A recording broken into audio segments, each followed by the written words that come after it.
In the lonely, foodless streets of Stanville was a scientist, a mad scientist who wanted more than just sardines and worms for dinner. He wanted food coming from the sky just like he wanted money falling. So he made a machine that he called the Foodinator. It didn't work, but he kept trying. Everyone told him it wouldn't work. He told them to stop doubting me and I do what I want because I'm grown man.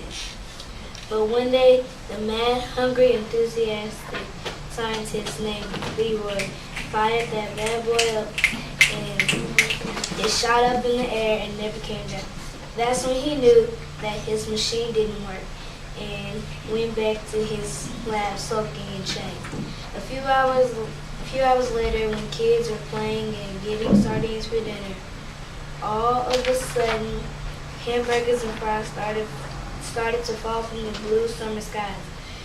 Everyone started screaming, jumping, running, eating, and collecting. Me and my best friend Bruno. Bruno was a big boy and ate a lot. And I didn't finish. All right. Very good. Okay, one compliment for Alexandria's story and one feedback, one comment that you can give her to help her story be better. Okay. Didiri, compliment? I like what she said. Her and her friend Leroy were the part where everybody was collecting and eating. When what? Everybody was collecting and eating. Okay. All right. So very good description in that part. D'Angela? I like what she said. I like everything except when she said, I forgot. Okay. My Terry? She had good description. She did have very good descriptive adjectives. Very good focus on that. I could tell that she really was thinking about that as she was writing. Very deliberate. The writing process is like when you start at pre-writing, which is right here, and you have your little sticker, and you have to pre-write, like you make your tic-tac-toe board and everything. And then when you get done with that, you move to drafting. And when you're drafting, you're just writing your first draft. And then after you get done with that, you go to revising and you move your sticker back. You move your sticker to revise. And then while you're revising, you have to finish it. Like when you're revising, you put your special words in there and everything. After you're done revising, you move to edit, and that's when you put your periods and things in there. And then after that, you move your sticker the last time to publish, and then you write your story down in like a pamphlet or something, and then that's your final story, and that's when you put every single last thing in there. Then after you're done, Miss Fioret will probably give you maybe another story, and then you restart again, or she might let you go to the computer lab and type your story out and print it, and then hang it up somewhere in the class for people to read. I like it because she works with us and keeps us up with the group and tracks what we do so we can just know where we are and know if we're growing. Mm-hmm. And I like it when we work on stories because that's just one of my favorite parts to show how I really feel about things. That's great.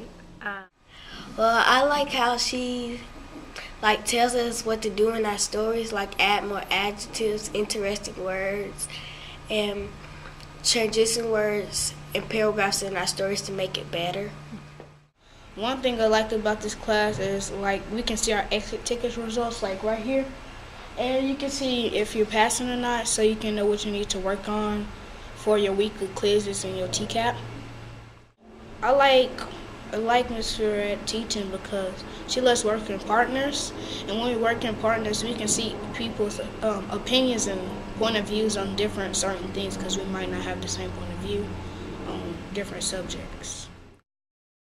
But we took our writing assessment, and I couldn't finish the story in 30 minutes.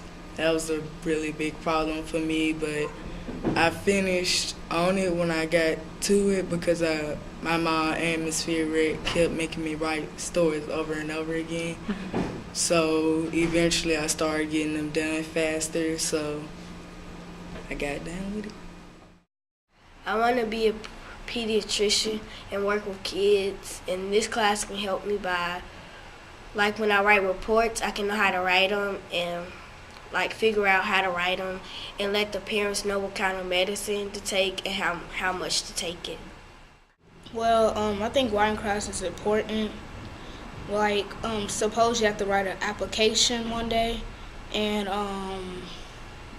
for a job or a school that you have to get into, you have to know how to write it, because if you don't know what to write, you probably not going to, in a high quality way, you're probably not going to get in that school or job. I want to be a scientist, and I want to study animals, and I want to study cures for cancer. And writing helps me do that by if I have to write a report, I know how to write in citations if I'm using someone else's ideas, but I put it with my own. And I probably need to write a report about my discoveries that I encountered when I was, doing science experiments.